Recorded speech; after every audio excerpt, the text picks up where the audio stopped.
So welcome everybody to the November 1st SFMS user group, the last one of the year. Thank you for taking the time this morning to be here with us.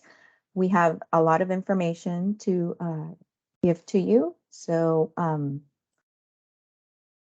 but before I move to the agenda, as you guys know, I always like an icebreaker because it just makes it more comfortable for you, more comfortable for us. And so my question of the morning is in the chat. Can everybody tell me what their favorite Oregon activity is? Like, and it could be throughout the whole year. Anything that you guys just love about Oregon. Perfect. So if you can put that in the chat for me. Camping, hiking. What else do we have? Food. Okay, great. Beach. Okay. King tides. Nice. More camping. I agree. From parks. Camping in the summer. Great. Swimming in a lake. Nice. Going for walks. Okay. Hiking. Okay. Thor as well. Not sure if I've heard of that. Riding horses. Camping. Nice. Yep. Crabbing. Great. Lakes in the summer. I agree. Hiking. Lots of hiking. Lots of lakes. The beach. Very nice. Okay. The coast. I was thinking that, Ellen. Like it's either the mountains or the coast. Look at that. Lots of camping. Okay. Perfect. The beach. Yeah, keep them coming. Please let me know your favorite Oregon activity. Yeah, the colors of Silver Falls. I agree. Oh, I don't know what that is, Kat. Okay. Very nice. Ocean. Okay. Well, good. Yes, please let me know. It's always good to just kind of get mushrooms. Okay. Get some feedback as we start the presentation. So yeah, just put that in the chat. Favorite Oregon activity. All right. So I'm going to start with our agenda this morning. So let me see if some new one comes up that I haven't seen, I'll read it out loud. So today's agenda. We're going to review May user group survey results because I know we sent out a survey after our May presentation.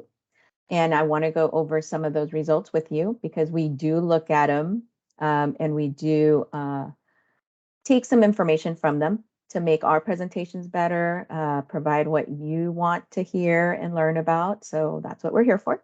So we'll go over some of those. Oh, boating. Nice, Carol. Then we have the SFMS YouTube playlist. We want to show you guys something, how to get our recordings.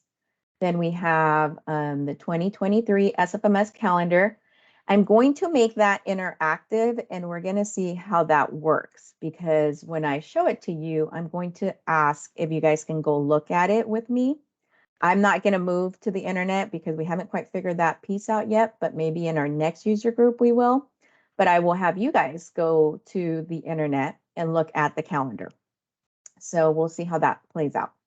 Then Workday Payroll Project Update, Seth Lewis and is here from the Workday project. And then we also have some information from our team, from Jennifer Taylor, about the Workday project because it's coming, it's here. So let's go through some of that. Wine tasting, there you go, Amanda.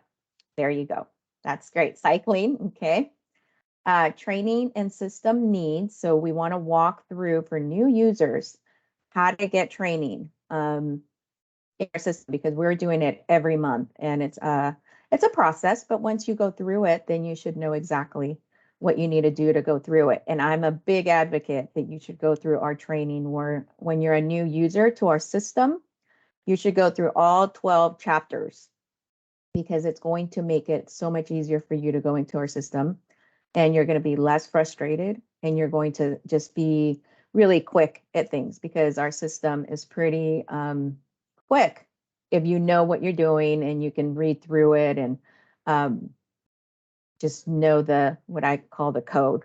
You need to know the code to the system, and then it's just very intuitive. But we're going to walk you through some of that process. And then we have an Oregon Buys update. And Liz from our team will be giving that update. And then Carlene is going to be doing the 1099 miscellaneous and NEC form for 2022 because that's coming. That's a whole nother process that our team does for the state of Oregon. And we'll walk you through that. And then we have every user group for a couple years now. We have been highlighting a screen because there's so many screens in our system, but not all of them are ones that you use. And so we like to bring more information to you guys. And so you know where you can go to find certain information. So we will be having that screen highlight. And then Julie will be doing a quick OB update for you because we're all on OB and we're all learning as we go. Our team has actually done a pretty good job of now making it just our normal reoccurring business to go there instead of Hyperion. So we do have some information to share with you. And then I will come back and just wrap up our training. So, okay, great. So let me move to our first topic, which is the May user group survey. So thank you. I know it takes, that one extra click and stuff to go to our survey and answer the questions. We try to make them simple. We try to not make you guys have to spend too much time on it. So we do appreciate the responses. So thank you for that. Let's see. What topics are most important for May user group? So, and again, this is the survey we sent out of what we covered in the May user group. So you guys responded that 85% of the most important topics for May, because we're getting ready for year end, is year end closing. So that makes sense to us. So 85% year end closing and 85% year end closing guidelines, because it's two separate things. One is just talking about the process, and the other one is certain guidelines that we have for you guys to follow and to help you answer some questions as you're going through year end. And then 32% was requesting year end reports. So there wasn't that much interest in the year end reports, but I'm trying to figure out, and then we start thinking, okay, well, is that because people already know how to do those reports and it's pretty intuitive? Or is it that people don't know, and so they're not sure how much interest they have in that topic? But either way, that's great feedback for us.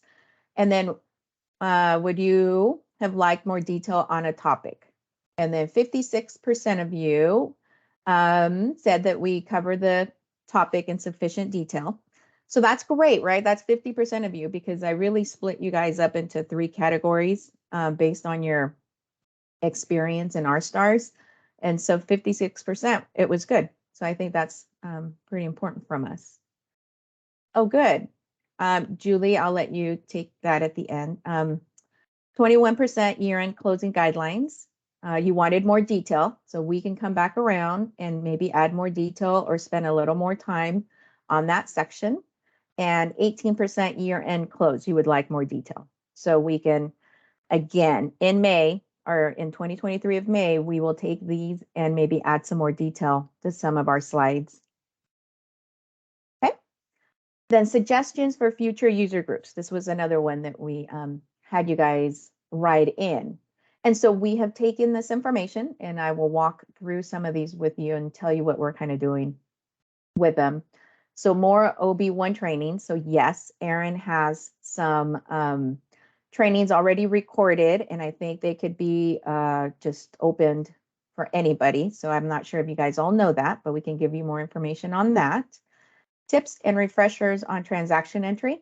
We're going to take that and we're going to see what we can do in the next user groups, February, May, or November of next year.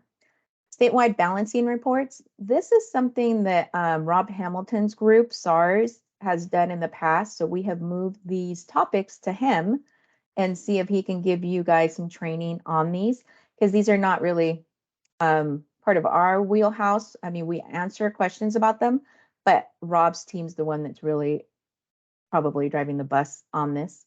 Same with capital assets. It's Rob's team because they're the reporting, financial reporting for the state. Oregon buys and travels. We can talk with Nicole, Brazil, and then see if we can get you more information on Oregon buys. So again, future topics, we would have to figure out, because every user group we've been bringing in Oregon buys information. So maybe we need to be a little more strategic on what information you guys want to know about Oregon buys. Okay.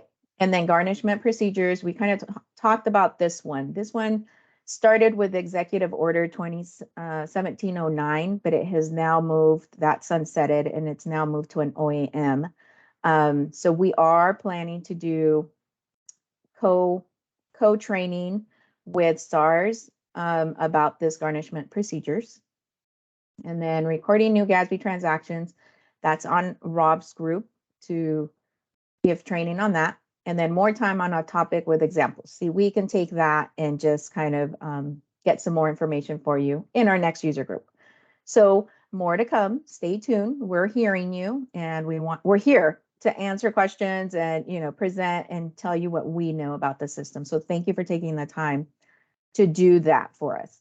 But one of the other questions was recording user groups. 100% of respondents were comfortable recording user groups. So everybody is comfortable as we record this training. So with that, we have now moved ourselves into YouTube. We have a YouTube channel. So we want to welcome you to the DAS YouTube channel. And I'm going to walk you through how you can get to our trainings in there. So this is the steps to get a SFMS playlist. You would sign into YouTube or create an account. I don't know if you guys have one, but you can just, you know, click on YouTube.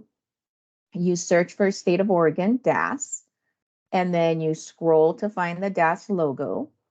And then you click on subscribe. And then you should, and we have highlighted it here for you. And then you log into the YouTube and click on the library icon. And you can see the different recordings that DAS has put on, but our May 2022 user group is there. So you can actually go and look at it. And if people were not able to attend, it'll be there. We will continue to upload the presentation materials to SFMS user group website. So the materials will be there. But if you want to go to the recording, then you want to follow these steps that we just kind of went through. So very good. So right here, survey or YouTube questions. I think there was a comment, Julie, but I didn't. Yes, there was a comment from Adam, and he said that the instructions that their agency got from Maria Berglund were for ordering year-end reports were pretty good. So thank you, Adam. Yeah. Perfect. And so I guess the question up was like, Maria, what instructions did you send? Was it any specific instructions, Maria? Is it something that we have on our website already, or how do we share that with everybody else? And we can think about that as we can think about that on the break and then kind of come back around and say how we can close that loop for everybody. Because if they worked for you, Adam, then maybe they would work for other agencies and stuff. So if it made it simple for you, then let's share that information, in my opinion. Okay, so now we're on the SFMS calendar. And I just want to spend a few minutes on this, but I want it to be interactive. So we'll just kind of see how this plays out. So let me go and tell you that our 2023 calendar is now available. To go find it, and I think this is where I want it to be interactive. How many of you download or have our calendar at your fingertips as you work at your desk or on your computer? Can you guys reply and tell me if you have it? Exactly. If I was an accountant in agency land, I would have our calendar right next to me, every single day because we work off of this calendar and everything that you guys do is part of this calendar. So here was my other question that I wanted to kind of go through. So can you guys go get that calendar? So with these instructions, if you go to our website and go to the bottom of the right-hand bottom, I guess scroll to the right-hand bottom. When you're there, click on the SFMS news distribution link and subscribe if you're not already signed up. So this bottom piece of the website is so important because hopefully everybody in this training is already subscribed to our SFMS news distribution list because that is where we communicate with all of you guys. So we have about 1,400 users for R stars. And that should be the same as who we have on our news distribution list, but sometimes that is not the case. And then people will be surprised. Oh, wait, you didn't tell me that, or I didn't know that. But we're like, are you on our news distribution list? You would have gotten an email with everybody else. So if you guys can go just, again, I want to make sure you can get to our calendar because I think it's so important. And I'll just run through a couple of key dates. Perfect, Alan. Alan has the link on the chat. And then let me know when you guys are at that page at the bottom and you see our calendar. Because I want to kind of walk through just a couple of high level dates with you. Fabiola, I have somebody with a question. They have their hand raised. Let me see if I can allow your mic, Tina.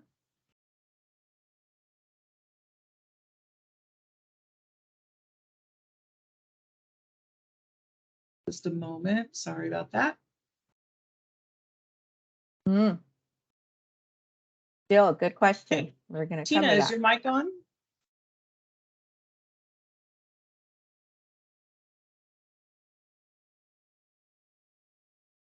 You may have to unmute it on your own terminal, Tina.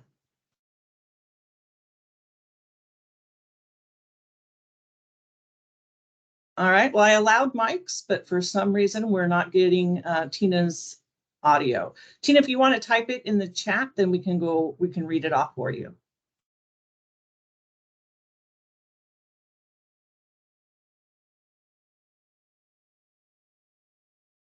And Julie, I think we have one other question.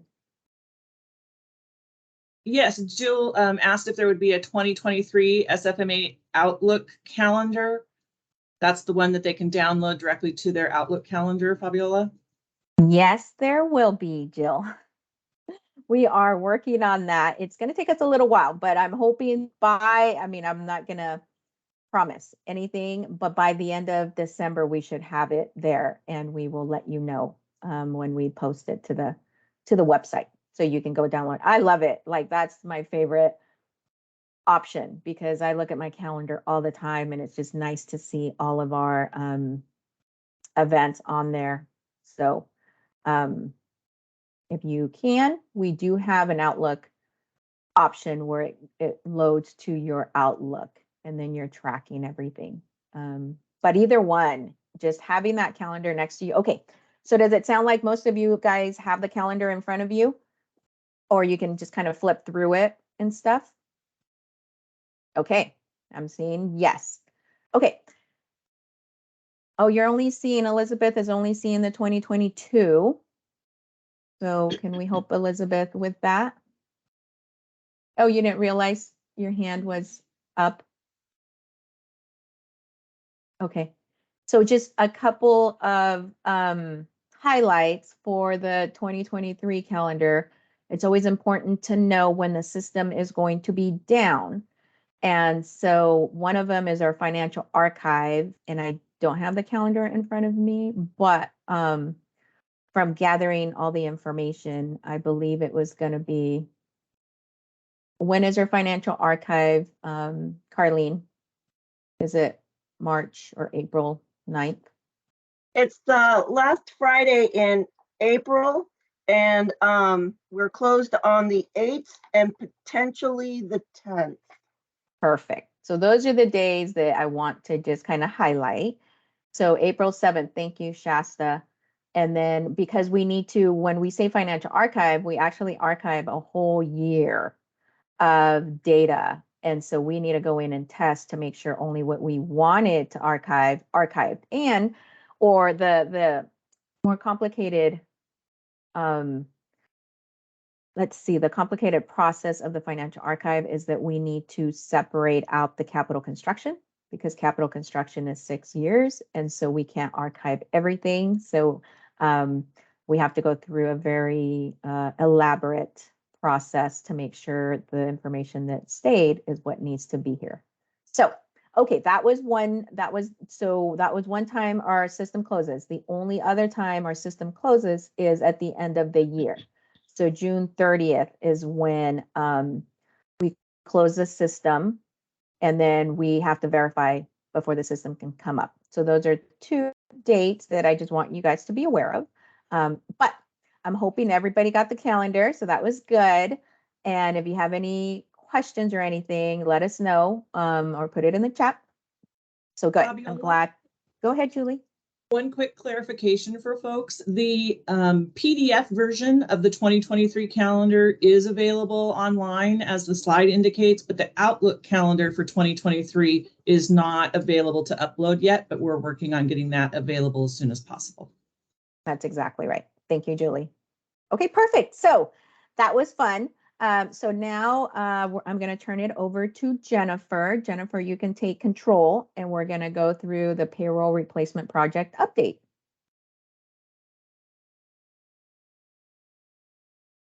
Okay, thanks so much.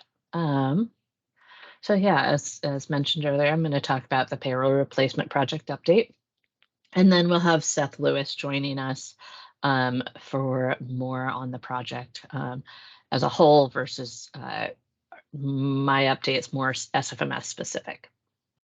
So,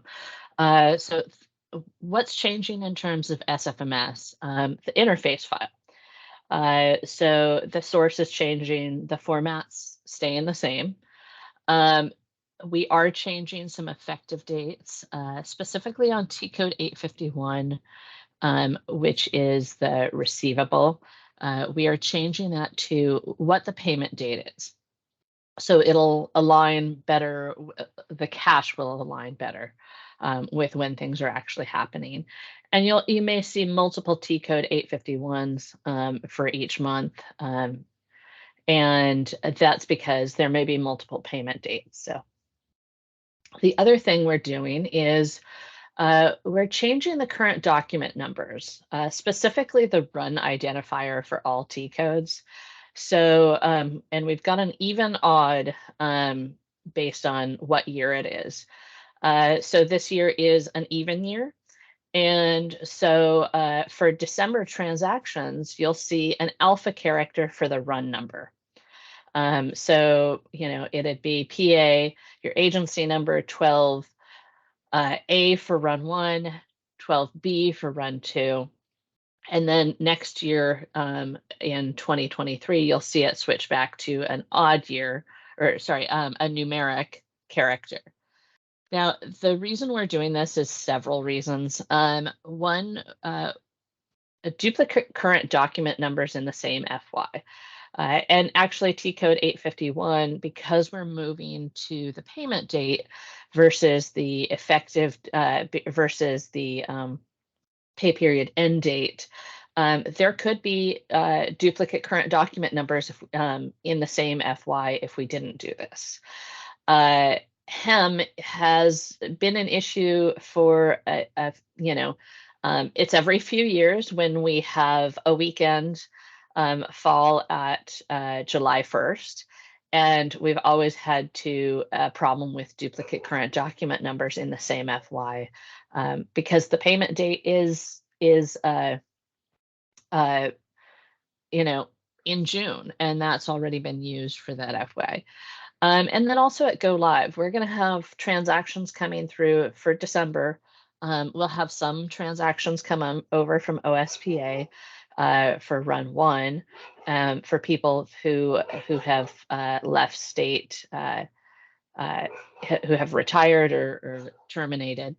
And then we'll also have the Workday transactions. So by changing the current document numbers, we don't have to worry about that being in conflict at go live. So, okay. What's changing in terms of SFMA in terms of a new statistical object? So there is going to be a new statistical agency object for temporary employees. And it's 9158. It does require agency setup on the D11 screen. We did send out an SFMS news email on 10/17. So essentially, if your agency uses any temporary employees, you want to set this statistical object up on your D11 screen. Okay, in prod. So, and this is one we've talked about. Actually, both of these are already we've talked about. This is already in prod. We've got the new PYRL field on the profile screens. It's already in prod, and it creates the extract of projects and grants to Workday. And those projects and grants are ones that you'll want. You want those projects and grants to be available in Workday for employees to charge time to. And then the DAF J482. While the process isn't new, we've had a DAF J482 process that inactivates employee vendors based on active employees. We have new source data, and rather than coming from OSPA, that's now coming from Workday, and we took that live a few months ago. I want to say June timeline, and that has been working well since then. It was something we could get out of the way before we went to go live. So, okay. So what's SFMS currently working on this project? So we're getting in and reviewing test files from Workday. Those cover T codes 599, which is the statistical T code 850, which is the expenditure, and also the receivable, which is the 851. We're migrating the grants and projects extract to prod. We actually did that last Friday and have seen that full file go to Workday prod. So yeah, and that was an update after these were written. So yeah, and we're starting to see nightly files to Workday of changes on those projects and grants.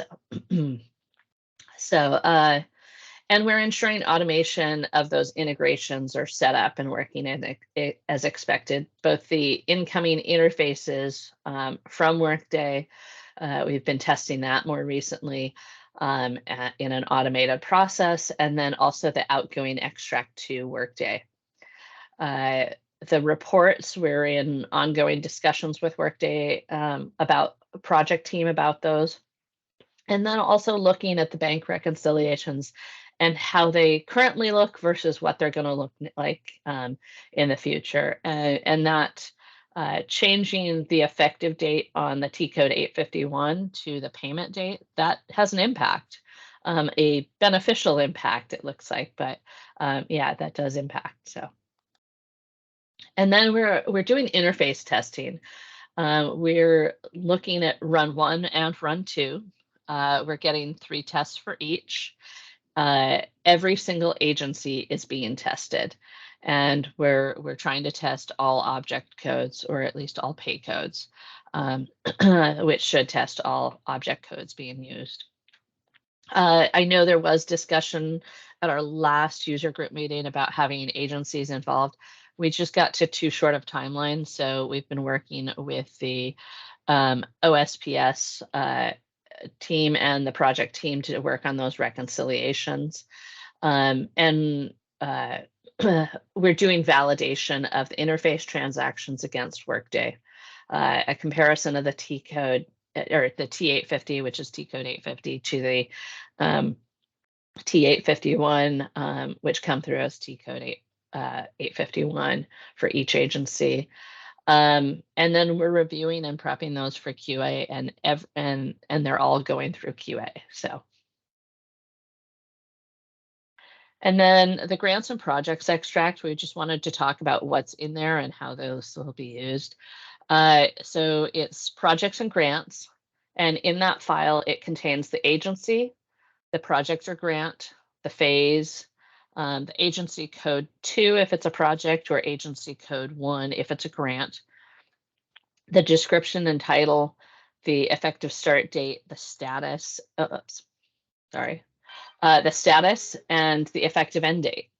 It is automated. It's picked up nightly, and that is 7 nights a week.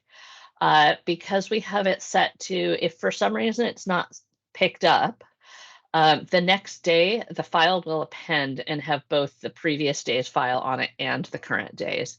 And that is to minimize any, if a file's not picked up, we want to make sure that they're getting that information as timely as possible. And the data is viewable by all agencies. So on the profile 27 and which is project, and the 29, which is grant, it's looking for new or if there's changes. It's looking at that payroll field. So if you change the payroll field from a Y to an N or vice versa, it'll get picked up. If the status changes, it'll get picked up based on if it's got payroll field on there or not. And then it's also looking at the start date and end date. So if, unless you're changing the payroll field, that would have to be a Y, and then it's looking at those other things. So, yeah. And one thing to note on this is that when your staff are charging time to a project and grant, they'll have to enter the agency first, and then that project or grant. And then reports. So this is a sort of a comparison of what we've got in OSPA to Workday right now that we've gone over with the payroll project team. The XREF 90 through XREF 96 are being replaced by 2 reports. One is the pay report detailed cost account allocation by worker earnings. And then the other is the pay report detailed cost allocation by worker deductions. You have to combine the two to see the employee's total payroll costs. And then the XREF 99 is being replaced by the pay report hours by agency. And then we've got 2 for costing and time, and that's ABS report calculated time tracking hours and allocation. So that has the time tracking report with time off, OT, shift differential, and holiday. And then ABS reported time tracking hours and allocation. And that's time tracking report to view LCCs. And hopefully, I'm not sure exactly what that is. Labor cost centers, sorry. Projects or grants by, and the comment fields does not include time off, OT, shift differential, or holiday. Okay, and same website that we've had for the payroll and time tracking replacement updates. And then if you have any questions, you can either direct them to the project team, or if they're more SFMS related, you can direct them to me. Yeah. Any questions? Yes, Jennifer, we do. I want to go over one that actually Seth answered, but some people may not have their chat function turned on. Okay. So there was a question that said, just to confirm, there will be 2 payroll files, one OSPA, one Workday. And Seth replied, yes, for December run 1. OSPA will have terminations and retirements only. Workday will have all ongoing employees. A subsequent question that came in was, will employees on admin leave be inactivated in SFMA vendor? If so, why? I'd have to double check this, but I don't think so. It is based on looking for that termination date, if I remember correctly. All right. Another question. I was not able to access these new Workday reports in the Workday Playground environment. Are they not available yet there? I think I'm going to let Seth answer that when he comes on. All righty. The final question I have at this point is, will there be a combined file like the XREF 90C report that will combine both Run 1 and Run 2? And I'm going to leave that for Seth as well. Well, welcome, Seth. Thanks. You've got your walk-in orders. Yeah. On that note, here's Seth Lewis from the Payroll and Time Tracking Replacement Project. Thank you, Jennifer. Seth, can you take control, or do you need me to go through the slides for you? Either you or Julie. I'm good either way. Yeah. Well, I'll need help. I'll take control, Jennifer. Okay, perfect. Thank you. Welcome, Seth, and we'll turn it over to you. All right. Thank you, everybody. You can go to the next slide. Did you want to address the two questions that were still outstanding first? Sure. Yeah, I can do that. So yeah, currently the reports are set up for payroll partners. We are working with the Workday security folks on ways to get those reports available for finance and budget folks. And as far as a combined report, so there is a way to combine the information. But it's not going to be, it's going to take a little work to be able to combine that information. Workday, in particular, what's going to be the big change regarding Run 1 is that it actually closes the pay period. So Run 2 data is actually part of the following month. And so there'll have to be ways to basically run that report and then combine the information. In addition, those reports will be sending over to the data mart. So I think that'll be your best source to be able to gather that information. So, okay, so for labor cost codes, as some of us call them LCCs, sorry about the acronym there. And then these, we're working on descriptions to be loaded into Workday soon. So we've been working with our labor cost work group on gathering that information. And what this really means is cost centers themselves are have been set up in Workday, but those that are currently been in there are to assign to employees to be their default costing. The ones that agencies use for cost centers through like ePayroll or their own time tracking system, if they're not actually added into Workday, then when we go live, employees will not be able to see that cost center to be able to charge it through time tracking. So again, very important to work with your budget and accounting folks to say, what are we using for cost centers within time tracking currently? And there's a process to be able to ensure that they've been added into Workday, and I can provide some information as part of a follow-up to this user meeting as well. So yeah, for instance, as far as adding new ones going forward, though, there is a process. It's called through Workday Help. It's basically you create a case within Workday to get your ticket and to be able to submit a spreadsheet with a specified format. Again, I can include documentation on what that process will look like. So you can go to the next slide. For costing, so this is going to be a change and just letting people aware of how costing will be handled within Workday Payroll. So for those who may not quite understand what a standard hourly rate is, it's your monthly salary divided by 173.33. And where does that 173 come from? It comes from 2,080 hours of annual hours that are pretty standard within most calendar years and divided by 12. and we divide by 12 because we're a monthly employer. And this example here, it says $5,000 divided by 173.33 gets you the 2885. That's an hourly rate that is currently determined and used to pay employees who are considered hourly.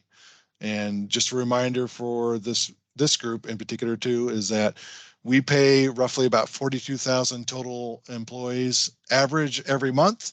And out of that 42,000, only 2,000 are actually considered hourly. And so out of the 40,000 that are considered salaried, 30,000 of that group is salaried and eligible for overtime. So that's not your standard way of doing things outside of the state of Oregon, but this is what we've known and been accustomed to for many, many years. So for Workday payrolls to be able to get a costing rate that's close to how OSPA does it, we are doing a costing hourly rate, which is monthly salary divided by expected hours. And expected hours is basically taking an employee's work schedule and then multiplying by the number of working days they have in that month. So anyways, and then basically this costing hourly rate like it is today will vary month to month depending on the hours and the expected hours they have in a particular month. So standard typical hours that you see in a particular month is like 160, 168, 176, 184. So again, it varies from some people work 120 up to like 240. There's a range in that area. So and this costing hourly rate is something that's payroll partners can see in pay results, and then I'll be working on finding a report to be able to get that into a report for budget and finance folks to see as well. So Jen, just a reminder that when we go live at Workday, the following kind of categories will have a certain costing rate associated to it. So your default labor costing. So if you just enter time worked, you don't do an override for cost center, project, or grant, it'll be costed out based off a standard hourly rate. Time off and unpaid leave. So your typical vacation, personal business, sick leave, LWOP, that'll be off of standard hourly rate. Holiday is a standard hourly rate. For time tracking that you actually do override with, that's when that costing hourly rate will kick in. So it's like your direct charges to a different cost center or project or grant. So if I do 4 hours to project X, it'll actually use that costing hourly rate. Next slide, please. So yeah, the payroll processing calendar. So we, for the Workday processing calendar, you'll see costing information that goes over to SFMA, very much aligns with how the OSPS calendar works. So run one, it'll be right around the 25th of every month. So about 4 working days prior to payday, whenever payday lands, because we all know the first isn't always within Monday through Friday. That's when we'll be closing out run one, and then within a day or two afterwards, I think the day after is when we'll be sending that costing file over to SFMA, and then of course it'll sit there for the day to wait for any adjustments that need to be, and then post that following day. Run two is what we call retro within Workday. So right around the 10th of the following month. So again, if we're looking at October run one would have closed last week, probably around the 26th of October. And then that'd be for October run one, and then October run two. It'll probably be, I would say probably November 8th, because the holiday is when, maybe 9th, November 9th is when we would close out October run two. So very much similar to how the current calendar works, is when we'll be closing out a payroll run, so to speak, and then sending that data over to SFMA. So, and then as far as posting logic, it's the same as today. All right. Go live preparation. So December 23rd is a big and important day for everyone to be aware of. This is the day when we'll be closing out OSPA with December run 1. So again, December 23rd is OSPA only, December run 1. And we'll be processing terms and retirements out of OSPA only. So we need to make sure we have that information in there to be able to close things out and process and be able to cut those checks. We're going to have a blackout period for the last week of December from the 24th through the 31st. So just a reminder again, terms and retirements out of OSPA, and anybody who's an ongoing employee will be paid out of Workday in January. This is no different than any other December pay period. December is always paid in January for ongoing employees. Employee manager training, the required online training is open now. And so if you have an email and you can get in there, then please do so and take that required training. There's also a playground environment that is open. And then if you want to get involved in that playground environment, please reach out to your payroll project champion, or what we call PPC, to be able to ask some questions about how to get in there. Thank you, Seth. I'm so glad you came. I'm sure everybody appreciated your time to spend with us. Does anyone have any questions before Seth's segment is over? I do see a question in there. It says, Yeah. Are you saying that we are moving away from monthly pay to an hourly pay? No, not at all. So the things that are not changing, the things that are as we go into Workday, we are not moving anyone who's currently salaried to hourly. We're not doing that. And the pay periods, we're still paying people monthly. So if you are a salaried employee right now, you will continue to be a salaried employee when we go to Workday. If you're an hourly employee now, you will be an hourly employee when you go to Workday. So hope that answers that. Thank you, Seth. All right, I don't see any more questions. Thank you for joining us. Fabiola, it is about 9:50. This might be a good time for a break. Do you want to have a time in mind? Yes, Julie. Perfect timing. We could not have scheduled this like this. So let's give everybody a 10-minute break, and we will resume back at exactly 10 o'clock in the morning. And Julie, you will just start from there. Sounds good. All right. See everybody in 10 minutes. Go get some coffee, get up, stretch, all of that good stuff.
So we still have 2 minutes of break time left, but hopefully people are starting to make their ways back to their desks, back to their headsets, turning their speakers back on, whatever you need to do on your work environment. While we're waiting to hit 10 o'clock, I do want to add a clarification that Seth put in the chat. I know some people turn their chats off because they find them distracting. So Seth did clarify, he said all current salaried employees will continue to be salaried when moving to Workday payroll. We will continue to pay monthly for salaried employees. There will also be a mid-month payment to pay for things like timesheet corrections and hourly employees for time worked after Run 1 cutoff. So wanted to make sure that that clarification was available for everyone. While we're waiting for the 10 o'clock, we've got about a minute left. I was just wondering, since the next topic is R-Stars training, how many of you out there have participated in an R-Stars training lab? You can just do a thumbs up if you want, or a chat, whichever is easiest for you. I love seeing this. I really enjoy our training labs and working with you guys. So I love it. Way before I learned. Okay, don't date yourself, Jennifer. No. I did the same, so I'm right there with you. That's great. And hopefully you all found the training and the labs to be beneficial in your learning the system.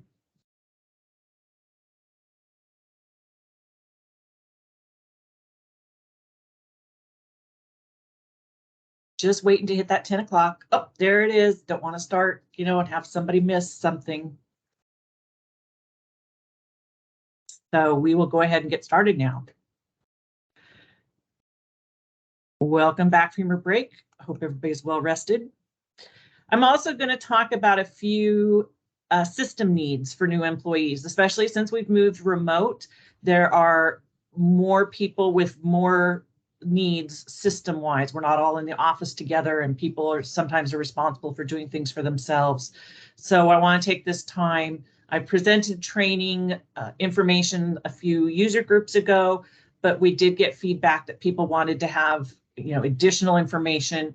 And I thought with the increase in new accounting staff that we're seeing across the state, it was a good time to review our training availability and what's needed to participate in the training. The first thing a new employee is going to need is an emulator. And there's a lot of people who don't know what an emulator is. I know I didn't know when I first joined. I thought R-Stars was R-Stars. I didn't realize that in order to use R-Stars, you had to have this other application that allowed you to basically talk to the mainframe where R-Stars is housed. So there's a lot of different emulators out there, and every agency is independent in their choosing of an emulator. They choose what works for them. Some of the examples I put up are Hummingbird, because I like that name. Passport and Nexus are other examples. If you aren't sure what your emulator you use is, and or if you are a new employee or the manager of a new employee and you're needing to get emulator installed, you would need to contact your agency IT department. They would be able to help you out with that. The little slide example I have up there is sometimes I'll have people tell me that they think their emulator is the Columbia, what does that say? Columbia.state.or. And that's actually a message of notification that there is a connection established to the mainframe. For Passport, our emulator name is up at the top of our window. So if you're wondering what emulator you're using, you might be able to find it that way. The next thing that a new employee is going to need to get started is R-Stars Access itself. And this is to the production region. Just to clarify, you will hear us refer to the production region as PROD, and that's what PROD stands for, is the production region. It is where we conduct the business, accounting business, and records of the state. You use a RAC FID to log into R-Stars. The RAC FID is assigned by Workday and is generally a 5 alpha character followed by 2 numeric character ID. So sometimes that helps people identify what their RAC-F ID is if that's not a familiar term already. Although Workday assigns the RAC-F through the Workday process, it's SARS, the Statewide Accounting and Reporting Services Unit, that defines the user classes for every RAC-F ID out there. So until SARS enters your RAC-F ID into RStars and assigns a user class that gives you permission to use and enter onto certain screens, you do not have RStars access to prod. In order to obtain RStars production region access, you would want to contact your agency security officer. Only agency security officers can discuss security for an agency with SARS. Obviously, otherwise the amount of communication they have would exponentially hit the roof if every individual and manager contacted them with every question. So to contact your agency security officer, you can go to the SARS website and look under system security. I've included the address here on the slide to find out who the ASO is for your agency. The other thing is to know that some ASOs have limited authority as to what type of access they can request. So they may only be able to request, as you look at that little example I have there, the top person can request access for RStars, AdPix, and DataMart. They cannot request access for OSPA or OBI. So when you're going to contact an ASO for access, check out the little chart, make sure you contact the right individual. Once SARS has processed your access request, the new user would receive an email from DAS RAC-F user ADM, and they send a link to the new employee that includes information on how to reset or create their first password.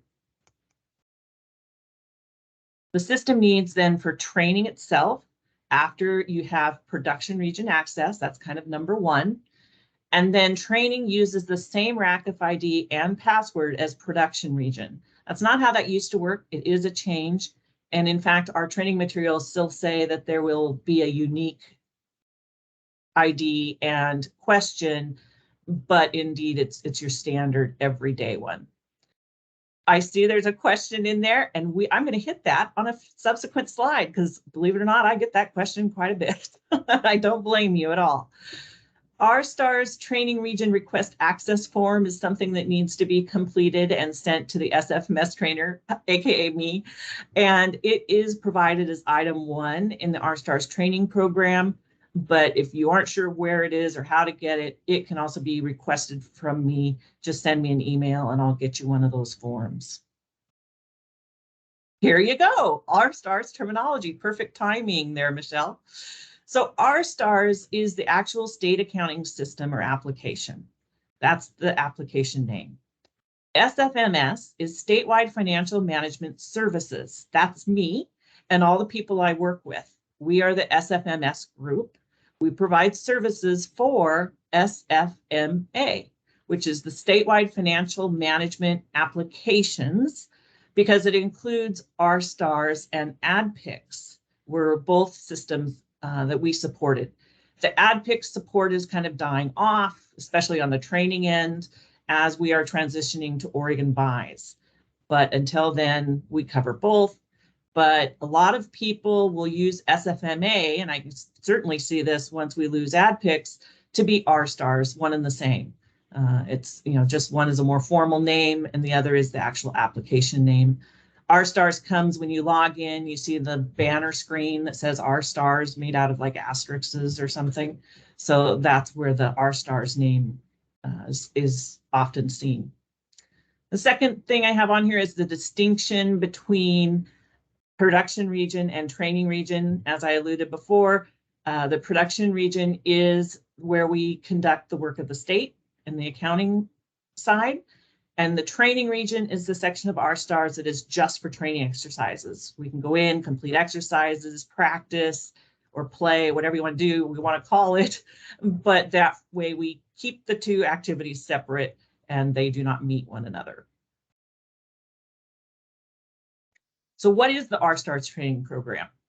The training program is comprised of 13 items. Now that's a workday term. There are 13 items. The first item is the request for access form that's to be submitted to me. And items 2 through 13 are the 12 distinct courses of the program. Courses 1 and 2 are prerequisites for all other courses. So even if you really have an interest in 2 courses, you must take 1 and 2 first. It's to establish a good solid foundation in R-Stars, and then you can take other courses as you see fit. We, of course, would really encourage everyone to take all the courses, and in the order they're presented, that will assure a solid, comprehensive training foundation in R-Stars, no matter what job you currently perform, the jobs you may perform in the future, or even if you aren't using specific daily duties, it just helps you understand how the system, different functions interact with one another. We do understand, however, that time and job duties can be limited and demanding. So you may skip or take courses out of order if that best suits your needs once you've gone through courses 1 and 2. I am always available for consultation if you want to discuss what what might be best for your specific situation. To complete the training program, Workday requires you to complete all 12 courses or all 13 items. It will not mark you as completed until you have taken all those courses and passed all the quizzes. It will remain on your continued learning menu until that is completed. So it's not a problem to have that out there. It's sometimes maybe a good reminder the next time you're making up, you're working through a training plan. You can say, oh, I remember I see this every day that I still have R-Stars courses I can take. I'll add that to my training program. So we think of it as a reminder that there is more R-Stars training that might be beneficial for you. We're going to move into how do I actually find training opportunities in Workday and how do I enroll in different things. Some people don't realize this, but when you log into Workday, you can actually use the top search bar of the Workday welcome screen. You just can type in, if you're looking specifically for an R-Stars training course or lab, you can type in the word R-Stars. If you're looking for, you're not sure what kind of training you want, you just want to see all the trainings that are available from SFMS, you can use SFMS as your search criteria. After you click on search, it may say that there are no results, but that's not necessarily true. If you look at the left-hand navigation menu, you will see an option for more categories. And when you click on more categories, you will see training down there on the left-hand side. And you see now that there's a little blue dot next to it with the number of training opportunities with that search term. You can click on the learning there, or you can just navigate through the courses listed in the bottom of the screen to find the course opportunity that you're looking for. If you want to enroll in the R-Stars training program, you would select the training program from the list of courses. And then as that opens up, you would click on the enroll button. To start the training program, you would then have a button that will allow you to click on start program. Unique term, I like that, it works. Then you would next click on a button that comes up that says start course. So you'll see that once we clicked on start program, we obtained the training region access form, and that's where the button that says start course. So remember, that's that item 1, and we would start the course for the training region access.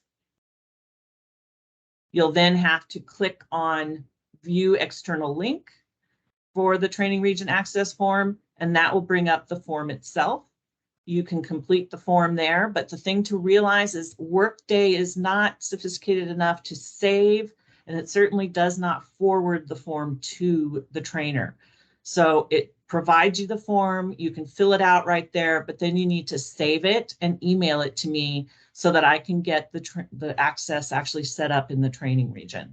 It does require an outside of workday action. After I receive the access request form, I can set the learner up in the training region. And just like SARS does in PROD, I will assign the user classes that the learner needs in order to complete the training exercises that are in the training program. I will then email the learner and give them the training agency number that they will use throughout training. Just as we're in a different region of R-Stars, we use different agency numbers instead of production numbers. I will also send some job aids. Right now, I currently send individuals a job aid on how to enroll in a lab, how to resume a course, and how to take a quiz. A lot of that is relatively user-friendly as you walk through Workday, but just in case, I like to send those out to help people with their future processes that they'll need to complete through Workday. When you receive the email, you're ready to enroll in course 1, which would be item 2. To do that, you would go back into Workday and find under your continued learning section, the R-Stars training program.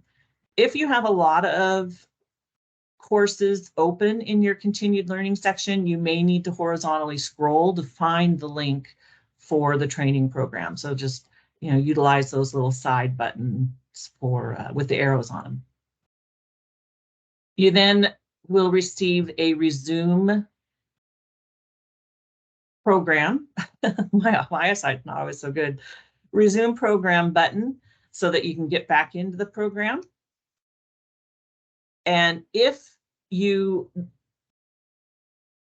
when you're first enrolling in the first course, you will be enrolling in a new course. So you would have the button to enroll, the option button in course 1. This example is if you had already completed course 1 and you're coming back in, you've already completed course 1's quiz, then the system will automatically bring you into course 2 because it knows you've completed the quiz and the next course in your program order would be course 2. If, however, you had a course in progress when you were coming back into a program, you haven't taken the quiz yet, then the Workday would add you back into the quiz section of the course that you have in progress. And in that case, you would look to make sure that your blue section over here is on your quiz. That's why that shows quiz in the body. And you would click on the button launch content. All right, to obtain R-Stars training course materials, whether you're just starting a course or you're resuming a course, say you had to quit before you were complete with a course and you're picking it back up on another day, you would enter the course, and in order to get the materials, you want to make sure that the blue highlighted section is for materials, not the quiz. And if it's not, you just click on that materials word and it will highlight that in blue. It then puts materials into the body of the screen and you can click on view external content. A couple of click items to note. You have to do this launch content or view external link, if you will, for every course you take. The materials are located within each course in Workday, so you need to go through this process for every course that you take. I recommend that people consider saving the materials electronically. Old school, I used to print them off, but now we've all moved to electronic. But by saving them that way, it's easier to resume a course rather than having to come in through Workday and pull them back up again through Workday if you have them just saved somewhere in your own folder structure. A clarification, these materials that you obtain through Workday are not the R-Stars training manual that's on the SFMS website. Interesting fact, the R-Stars training manual used to be the training materials for R-Stars, but it was replaced with the R-Stars training program materials. And the program materials do still reference the training manual because it has so many great references, so much great material So you will find that it is referenced for people to go to and look things up as they're progressing through the new training program. What's the difference between a training program and a training lab? The training program includes 12 courses of study materials and quizzes. So that's what we were enrolling in one at a time as we went through those last examples. Training labs are virtual meetings that I hold twice every month.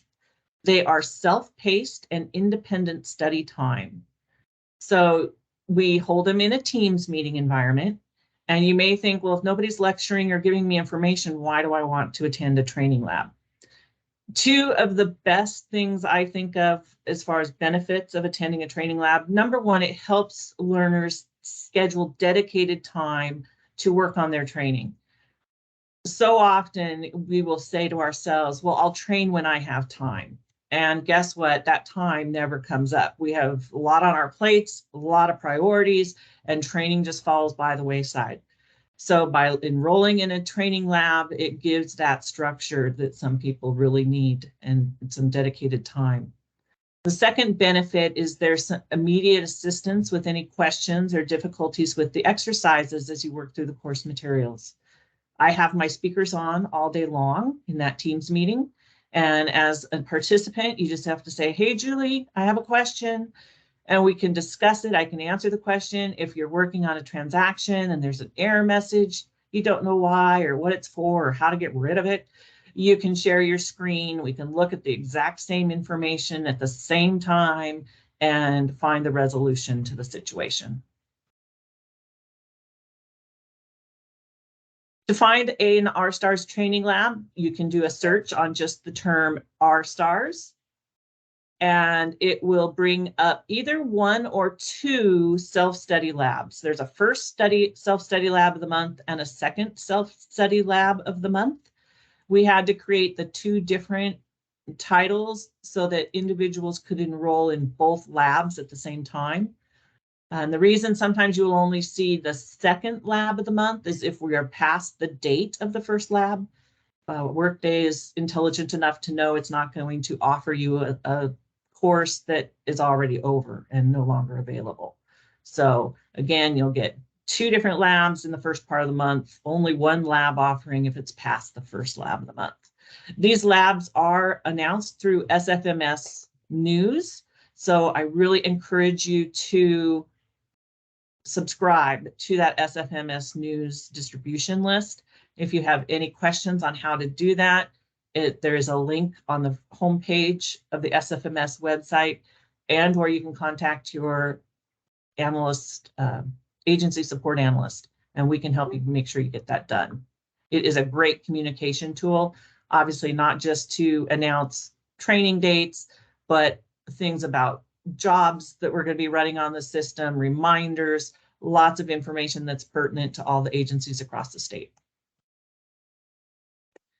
The timeline to complete R-STARS training, this slide has a list of all 12 courses. It shows you what each course is going to cover. And then on the far right, it provides an average, and I emphasize that word average, time of completion for each course. Different people can be quicker on some and maybe take a little longer on others. So it is strictly just an average, kind of give you an idea of how long it might take to get through one of those courses. So you can see it's a pretty big time commitment to complete the whole training program, but there's no rush. Get through courses 1 and 2, that's the foundation, and then just, periodically just work on knocking down the other courses as you have time. Training region access. When you are enrolled in the course, when I've set you up in the training region, your access will be active for 90 days beyond the last class or lab that you have enrolled in. So every time you enroll in a class or a lab, it resets that 90-day clock. After you have been inactive for 90 days, you will become inactive in the training region. And you will remain inactive for 90 days, during which time you can just send me an email and say, hey, I want to be reactivated. I want to continue my training and I need access back. And just that email, and I can get you set back up. If, however, I don't hear from you within that second 90 days, I will delete your training region access, but you can always just submit a new form. We're never going to keep you out of the training region. If you want to train, we are thrilled and we will welcome you back. We just have to keep control over who has access to the system and make sure that those are valid, active participants in that region as for security purposes. Some miscellaneous information, again, as we were talking about going remote and people working on laptops that people didn't used to work on, or perhaps they have keyboards that we dug out of back supply closets. And I have discovered that there are keyboards out there or laptops that don't have a pause break key, for example, which can be really pertinent when you're navigating within RStars. Or perhaps they have the pause break key, but it has some customized mapping to it. So when you're providing a new employee with this equipment, let them know if your agency needs different mapping or maybe has installed different mapping to some of their keys, and maybe help them remap their keyboard. I have an illustration there for Passport where we go to remap a keyboard and what that kind of looks like. Different emulators, this is an emulator function. Different emulators will have different specific instructions on how to remap a keyboard, but usually your IT department can help you with that. Two quick things. If you want to change your user class during the day, I wanted to just kind of put this out there. I'm sure a lot of you know this, but maybe this would be new information to some. You can just type quit in the link to field, but like you were going to log off, but rather than typing C to actually log off and have to log back in, you can type FSYS, press enter, and you can choose a different user class. You don't have to do the whole RACF ID and password again. So that's kind of a nice little shortcut if you change your user classes very often during the day. The second thing is sometimes the system will lock up. You're trying to enter something in a field and your keyboard is just not cooperating. Then what you can do is sometimes, I apologize, I put lower right corner. I'm still learning my right from my left, I guess. It's in the lower left corner of your screen. You might see a little red stick guy. I hate him.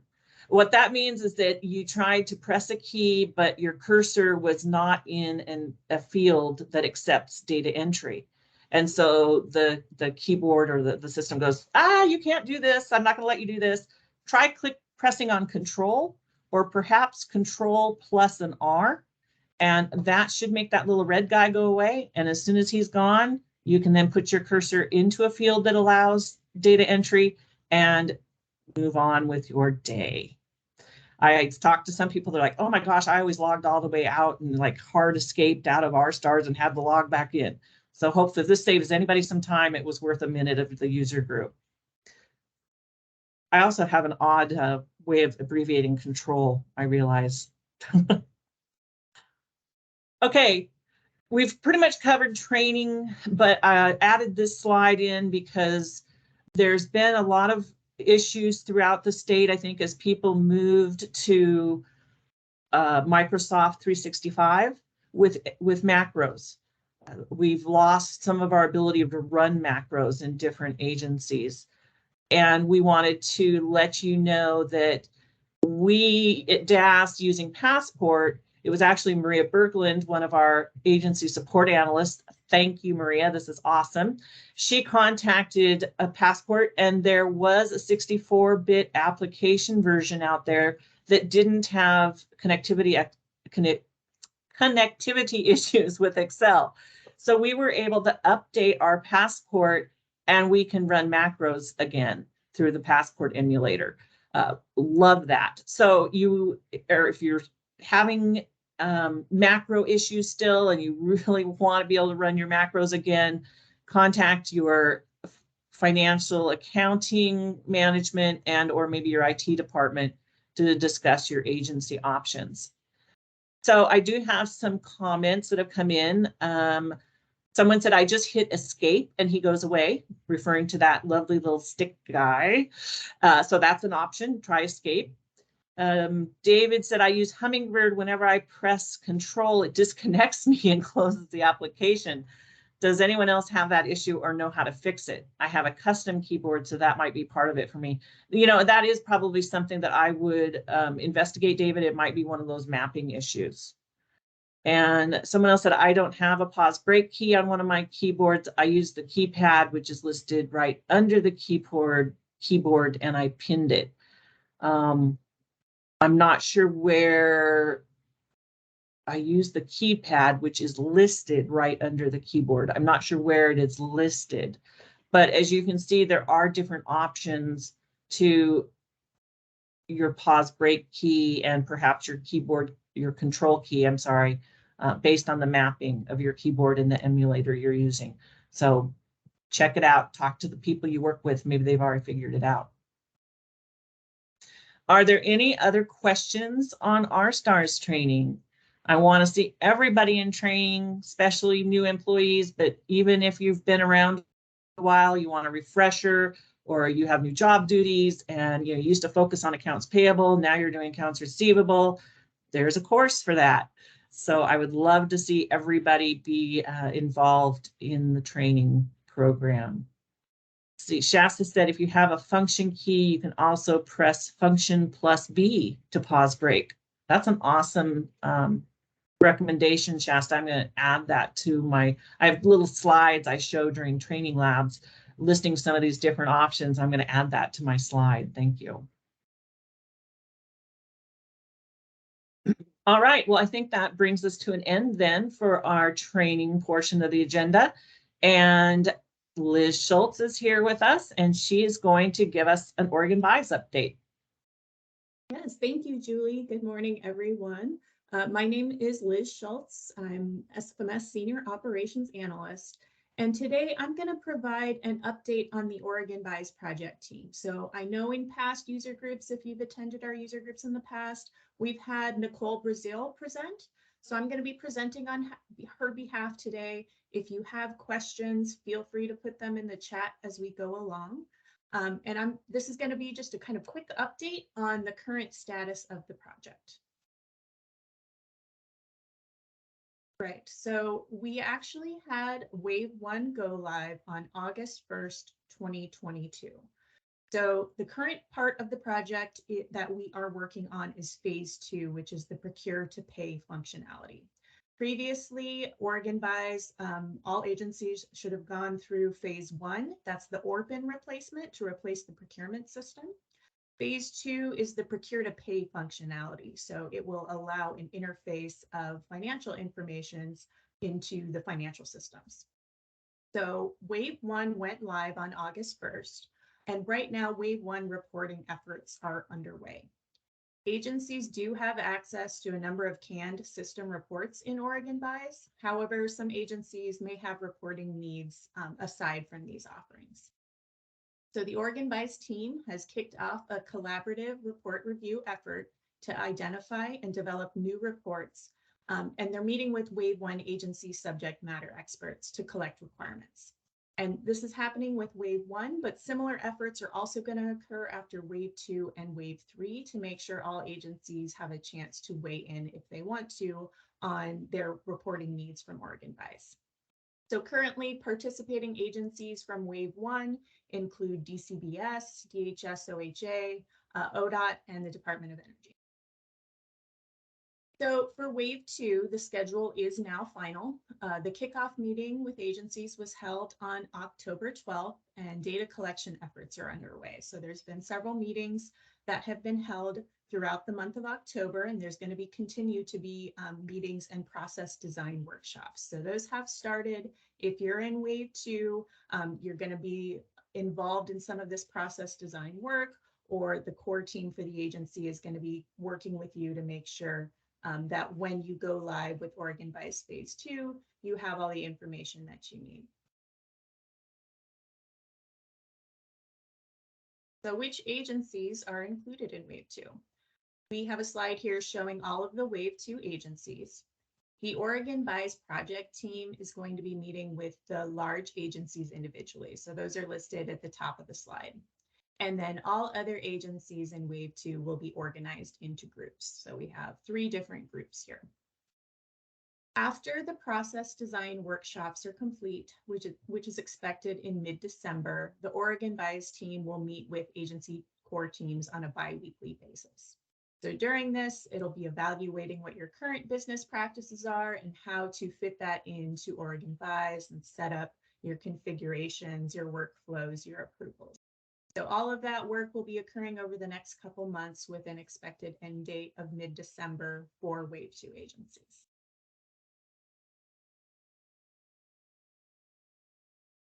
Now, this next slide may be a little bit small for some of you. It's got a lot of really good information, so we wanted to include it. It has a good visual of the timeline for both Wave 2 and Wave 3. So this slide was prepared at the end of October, but the information in it is still all valid as far as the dates. And there's a few things on here that I want to specifically point out. So we have different test and validation periods that you'll see on this schedule. The Wave 2 test and validation period is January 13th through February 27th in 2023, so early next year.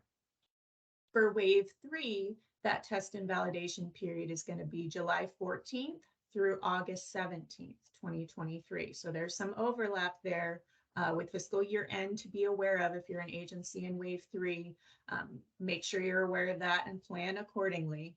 During these test and validation windows, agencies are going to go through their process validation and interface testing. So you'll have the chance to get into the Oregon Buys test region. You'll also be using our R-Stars acceptance test region to make sure everything has been set up correctly, to give you some experience with how the Oregon Buys works and how the interface to R-Stars works, so you can get a comfort level and make sure everything is working before you actually would go live. So the go live dates for Wave 2 will be May 2nd, 2023. So that's the plan to go live, to start using that procure to pay functionality in Oregon Buys production, and to have the ability to send over payment transactions to R-Stars. For Wave 3, the go live date is expected to be September 19th, 2023. So the entire project is expected to be completed on 10/31/2023. So if you're looking at this timeline, you may notice the Wave 3 timeline is a little bit shorter than Wave 2. This is because Wave 2, there's some time for holidays that's built in there. And there's also going to be some time that needs to be set aside for required system testing after major upgrades. So Oregon Buys has quarterly releases where they introduce new enhancements and bug fixes. So there's some testing that needs to happen in there. So the Wave 2 and Wave 3 timelines were built around that, because the goal is for each wave, those agencies, when you're doing your testing, you're going to be using the current version of Oregon Buys that's in production so that it'll be a more seamless transition.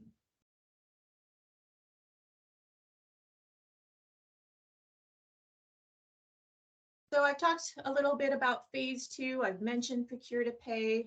This visual gives you a little bit more information on what's included in that and what sort of documents are going through Oregon Buys. So Oregon Buys includes requisitions, which feed into the purchase orders.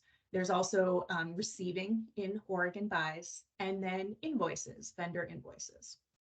So if we look a little bit closer at that invoices section, you'll see a few bullets there that invoices include vendor submitted and agency created. And what's meant by agency created is the agency staff would manually populate the required fields in Oregon Buys from the vendor invoice and scan that invoice in. So vendors will have access to Oregon Buys. They'll be submitting bids. They can submit invoices through Oregon Buys, or if they're sending you the invoice, the agency will have the option to input that information and scan it in as well. The last section on the right here, we show the interface between invoices to R-Stars or SFMA or whatever acronym you'd like to use. We also have ODOT teams listed on here. ODOT has their own financial system, and they are currently working on building an interface between Oregon Buys and that financial system as well. So approved invoices, you're going to go through the process in Oregon Buys. It starts with the procurement process. When we get to the receiving, making sure that you've got everything there, and then the vendor invoice, when you're actually ready to pay it, you go into Oregon Buys, go through the workflow process that you've set up for what approvals are required, validating the coding, making sure that's all accurate. And any approved invoices will be sent to the financial system through an interface. Those batches have a specific batch type E in our stars, and they come in a hold status. So someone with appropriate user class security would then need to go in and release those batches before those transactions will generate a warrant or payment to the vendor. We also have information that feeds back from our stars into Oregon Buys for the payment number. So since we're actually using our financial system to generate the payment to the vendor, our system is the system of record, but we still do feedback. Here is the actual payment number, and that information goes back to Oregon Buys. So you can look up in Oregon Buys to see what the document number is. You can see what that payment number is and get the current status for that particular procurement. There's also a reminder at the bottom of this slide. I think this has been mentioned before, but it's worth repeating just for understanding that encumbering is not included in Oregon Buys. So we are not sending any encumbrance transactions from Oregon Buys to the RStars financial system. Right now, only thing that's being interfaced over is T-code 222 transactions. We also do have the ability to do credit memos. So a T-code 222R, if you need to reduce the vendor payment, can come across on the interface, but no encumbrance information is being sent over.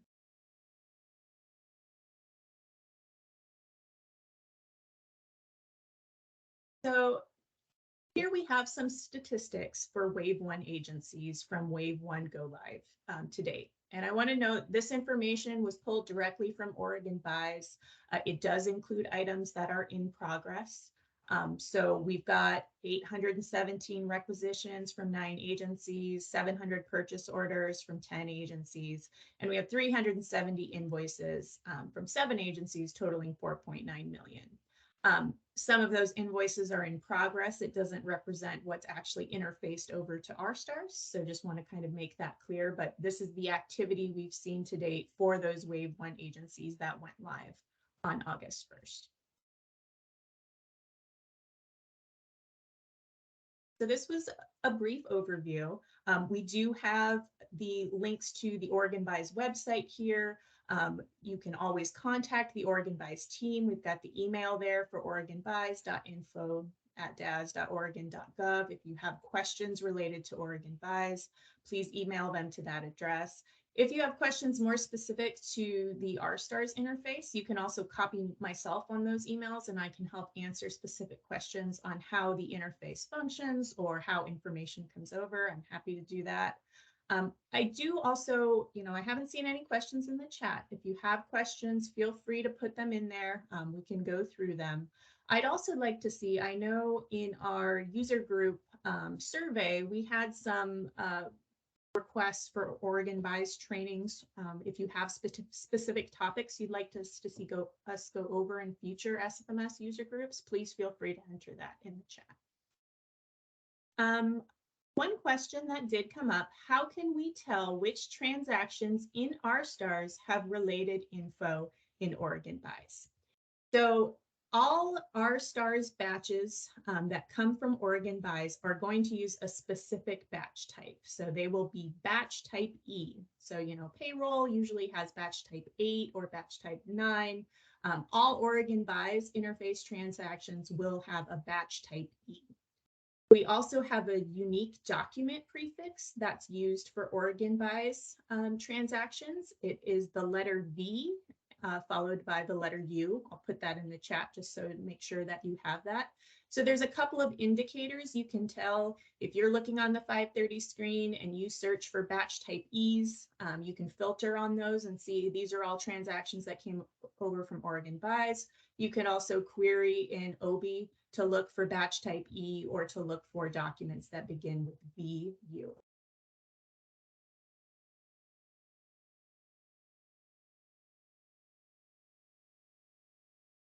Right. Not seeing any additional questions. If you have questions, feel free to reach out, or if there's any specific topics you'd like us to cover, please let us know. I'm going to turn it over now to Carlene Hancock. Thank you.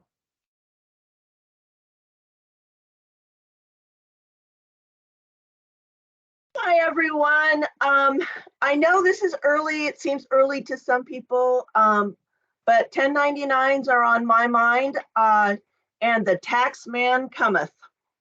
So basically, I wanted to go over a brief explanation of the reports that you should already have the first ones.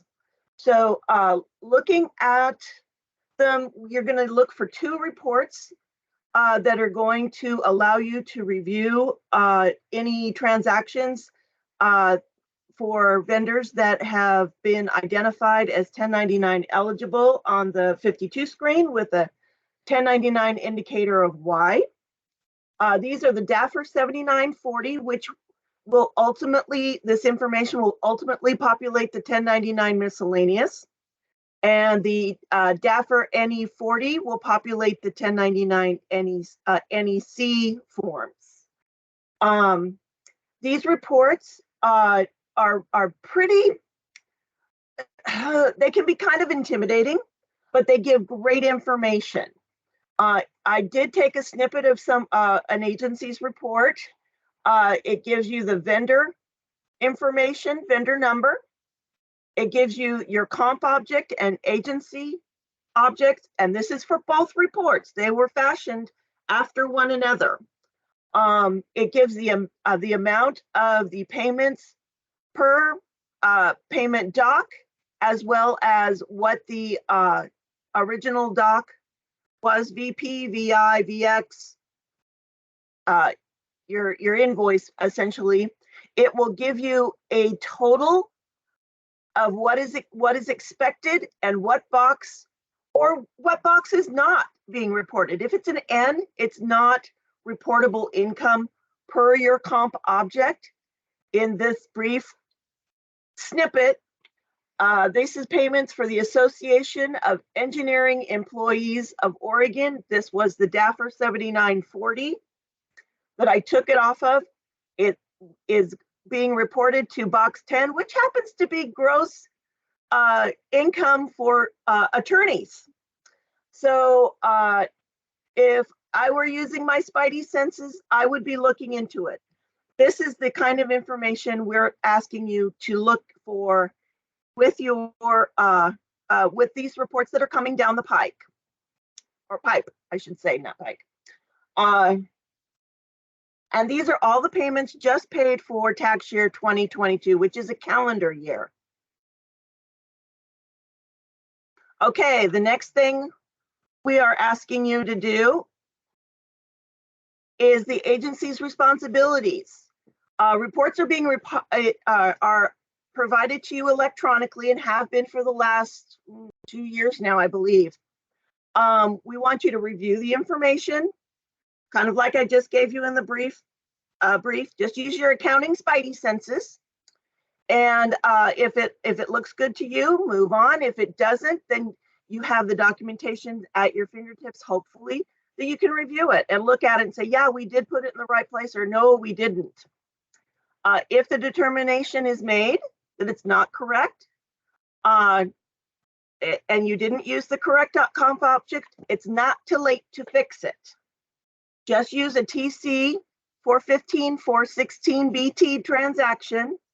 Make sure you reference the vendor in that when you're making that entry so that it stays with the vendor, and it can still be corrected at this time for both of the reports.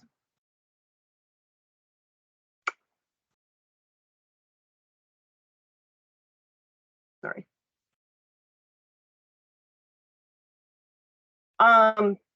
The schedule for these reports, the first one was October 14th, so it's still currently available online. So if you didn't see it when the month end ended for September and these reports were available to you to view the following day or whenever the next day you pick them up, you can still go back and pick them up and start your review process.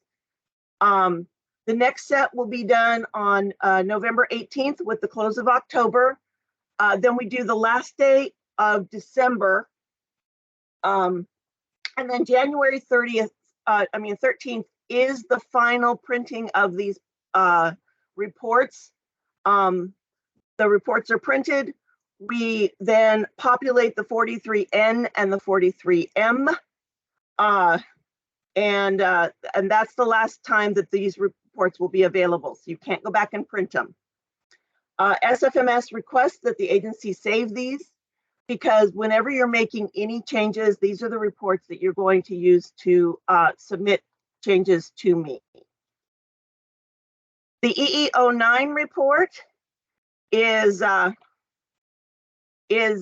specific to our employees that have been paid with reportable comp objects. These are potentially reportable on a W-2, not always, sometimes. So this is also a report that we are asking you to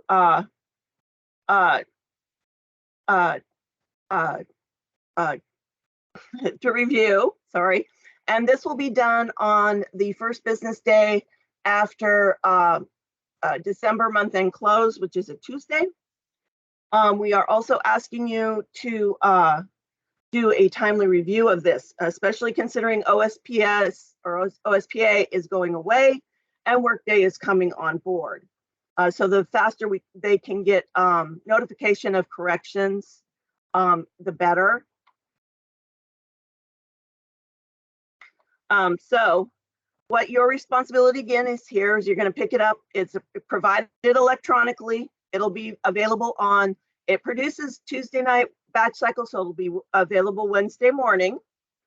Review the information and determine if there are any payments that need to be reported as income to the employee, and then contact your in-house payroll group so that they can make the changes to those W-2s. I know this is mostly review for a lot of you, so but for some that are new, this is a new process. So the production schedule is in October, the 1014 reports have been produced and they are available electronically. In November on 1118, you're going to get the same reports, just more information. And hopefully you'll see if you've made any changes that those have rolled and they're now showing correctly. December, here's a blatant plug. On 12/6, we're having a 1099 training, and we will go into more depth about how to what we're looking for on those 1099s and what the agencies are looking for, because ultimately the agencies are responsible. December 30th, we're doing again the next to last printing of those reports. January 13th. January is the month, really. It's the most. So on January 13th, it's the final date that agencies can fix any issues themselves. After that date, you have to send me a manual correction, a little bit more time consuming on both of our parts. So also the final review of 7940 and NE40s. These are the ones you want to print or save. Go print, save. The 43M, which is tied to the 1099 miscellaneous, is being distributed, and the 43N is populated. On the 17th, the NE99 is produced with potential W-2 impacts. The manual changes requests, I will accept them. You can start sending them on the 17th.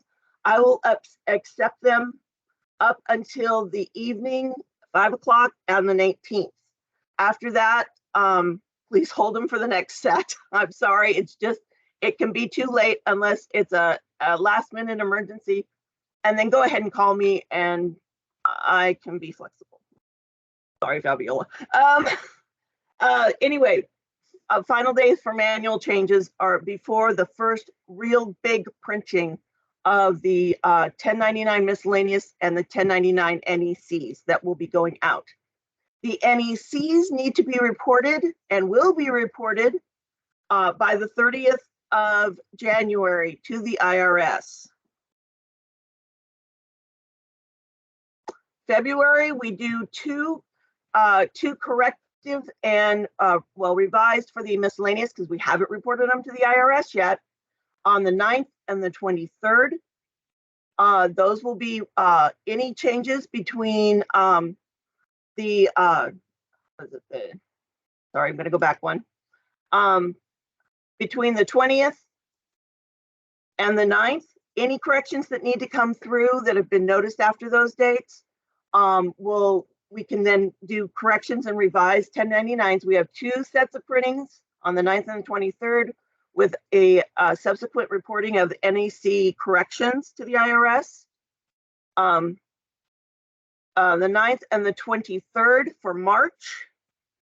And then this is where we file the MISC for the first time with all what we reported to the vendors in January, February, and the month of March. So if there are any corrections in there, those are then going into the IRS on the 29th.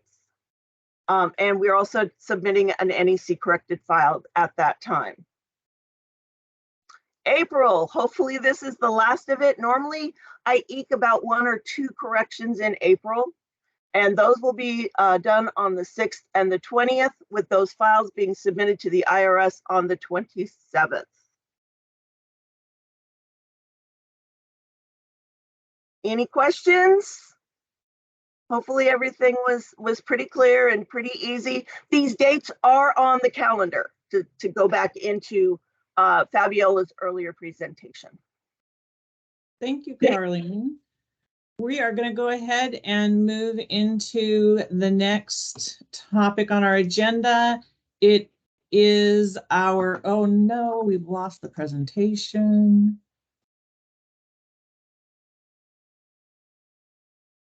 Did I do that? All I did was say stop presenting. Yeah, you ended it. Oh, but that's okay. Let me find it here. Sorry, guys.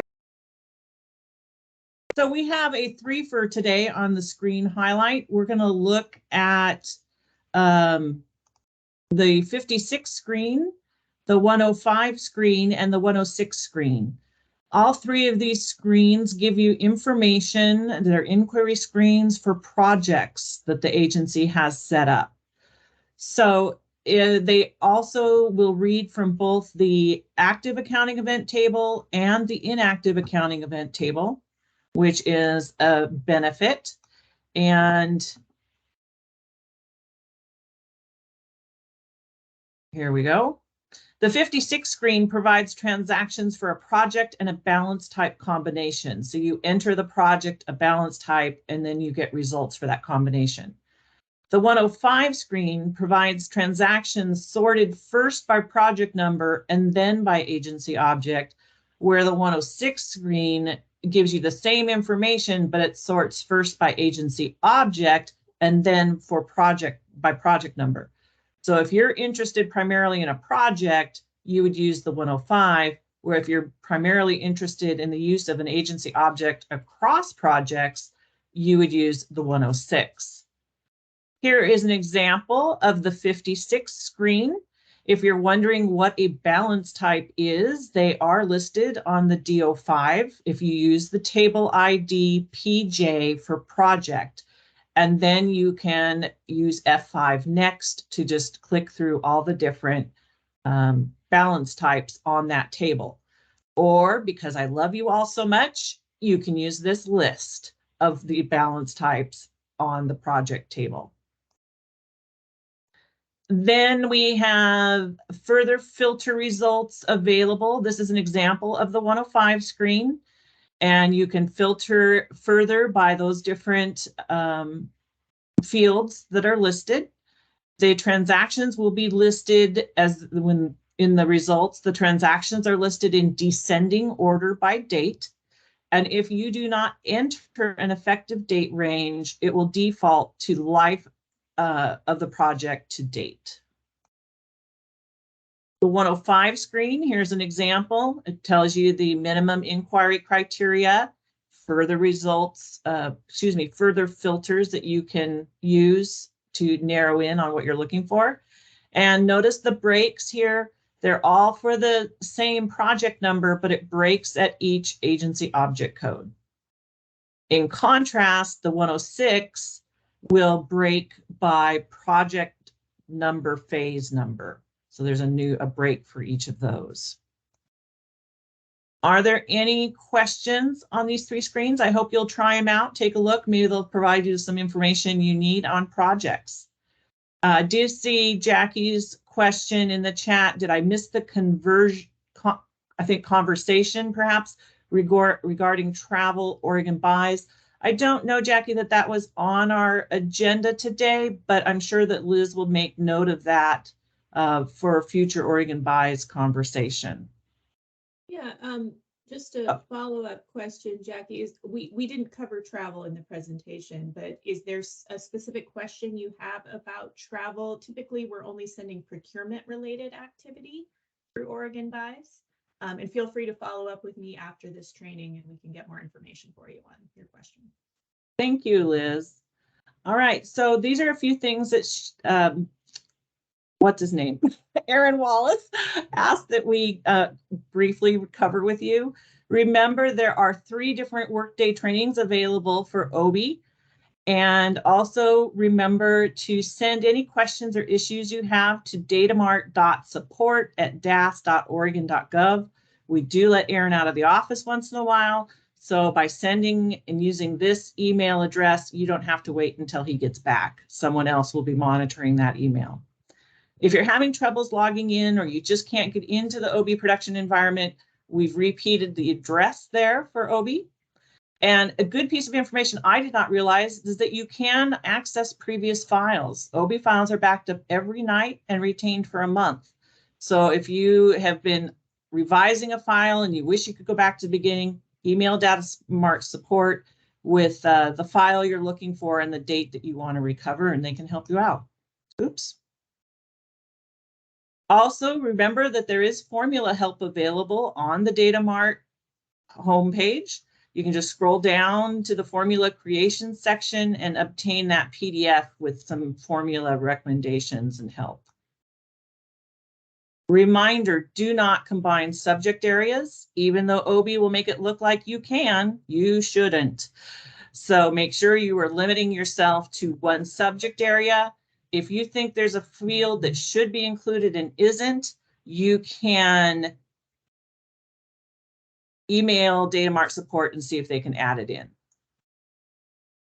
Remember, the repository of reports are out there to use. And there's a little picture of where you'll find them at. You want to use that final folder. And don't forget to update your OB password every 90 days. If you're a synced agency like DAS, you will automatically update when you update your computer login password. But if you're a non-sync agency, be sure to navigate to that DataMart webpage, click on that little word site, and it'll walk you through updating your password. I don't see any questions, and I know we are running short on time, so I'm going to go ahead and the last thing I was asked to show you was the new DataMart, I have DataMart on the mind. The new stop payment request form has been uploaded on the SMS forms and guidance page. Please go out and obtain it and use it for all of your stop payment forms moving forward.